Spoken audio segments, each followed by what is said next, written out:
ערב טוב לכל המאזינים, ברוכים הבאים לתוכנית נוספת של ימין ושמאל תפרוצי לקראת השיח הציבורי החדש. התוכנית שבה אנחנו מנתחים את המציאות שלנו ואנחנו מנסים איכשהו לבנות כלים שיאפשרו לנו לחשוב את המציאות שלנו מחדש ובתקווה להגיע לחזון חדש של המדינה. אני גבריאל גיס, איתי באולפן אמרי פרל, זיו גורן ותומר אדגר, תודה רבה על הסאונד. אנחנו נמצאים באולפן עץ אחים. תודה רבה לעץ האחים על האירוח פה בבית זית. יישארו איתנו, יש לנו תוכנית מאוד מעניינת לפנינו, יישארו איתנו.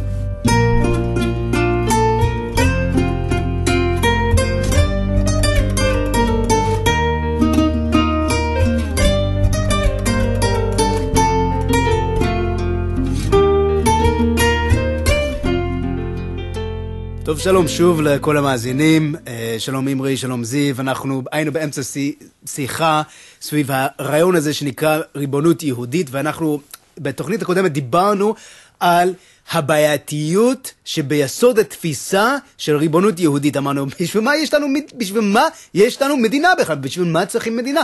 אז אמרנו, אולי זה כמקלט לפליטים.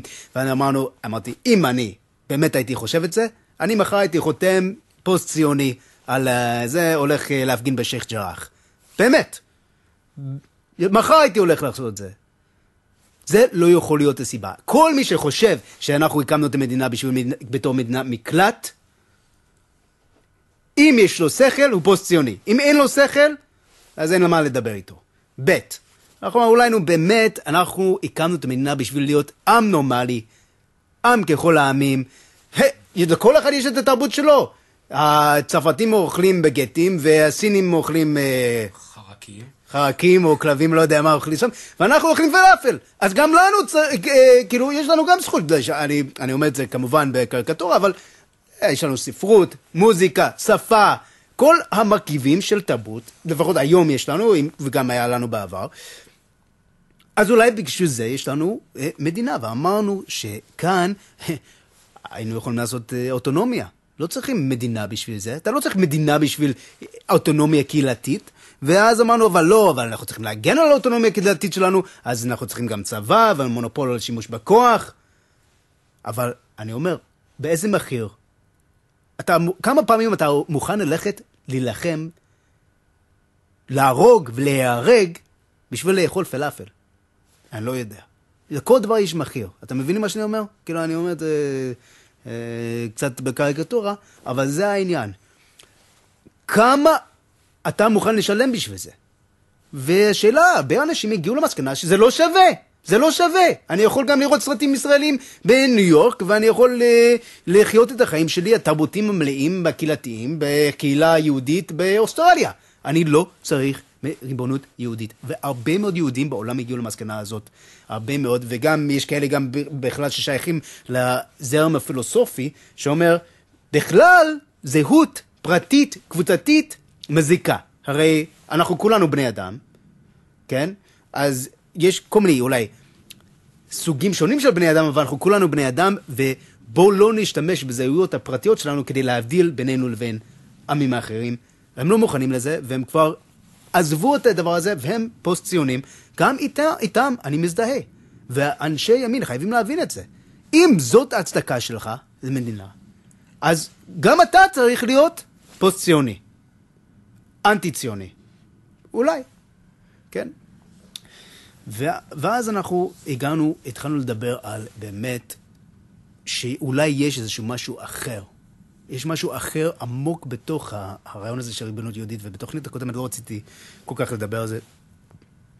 וגם בתוכנית הזאת אני לא אדבר על זה, כי אני חושב שזה באמת נושא רחב מאוד, ואנחנו מגישים את זה, וזה לוקח בירור מאוד ארוך ומשמעותי, של הרבה מאוד לימוד, מה זה הזהות היהודית, מה יש לה, מה מהותה.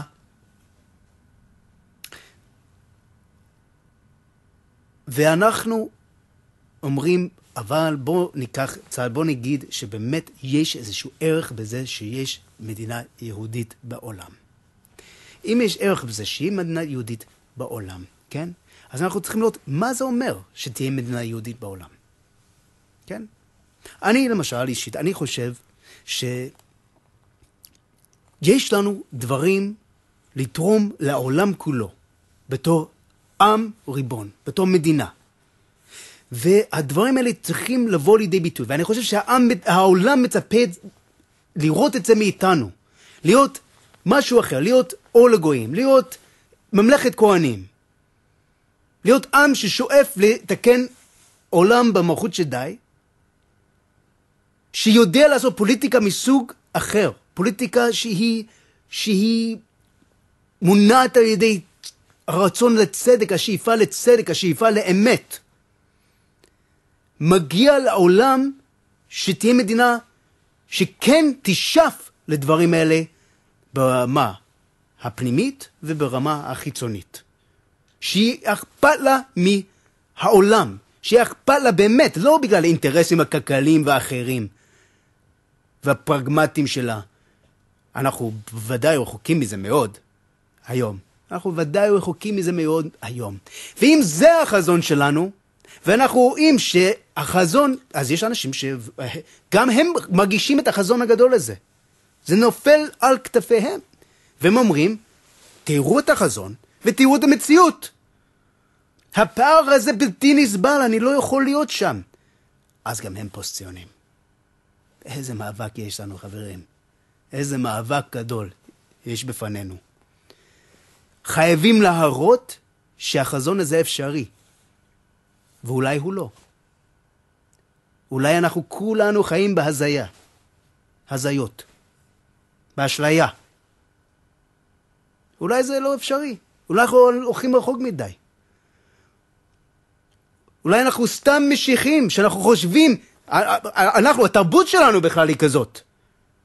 לא סתם יצא ממנו הנצרות, שהיא משיחית, ולא סתם יצא ממנו הקומוניזם, שהוא משיחי, ועוד שלל של אנשים שאני יכול להריץ את שמותיהם, שהם משיחים, ולא סתם יצא ממנו הציונות, שהיא תנועה משיחית, אוטופית.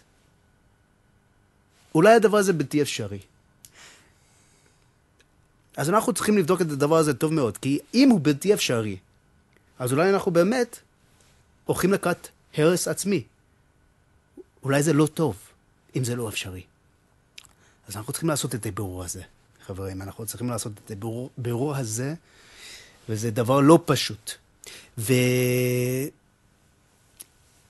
שאנחנו כן יודעים, זה שאנחנו צריכים לבנות את הדברים לאט לאט, מלמטה למעלה. אנחנו מרגישים שזה אפשרי. אנחנו מרגישים את הדחיפה לחזון הזה. אנחנו מוצאים אנשים אחרים שגם הם שותפים לחזון הגדול הזה. אבל האם זה מביא אותנו לשנאה, לאלימות, להתנתקות? או האם זה מביא אותנו לאהבה, להתחברות, לטוב? אנחנו צריכים לבדוק בכל צעד שאנחנו עושים לאן הדרך מובילה. בסדר?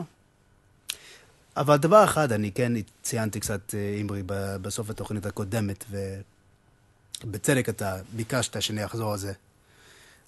דיברתי על הרעיון של ריבונות יהודית. כן?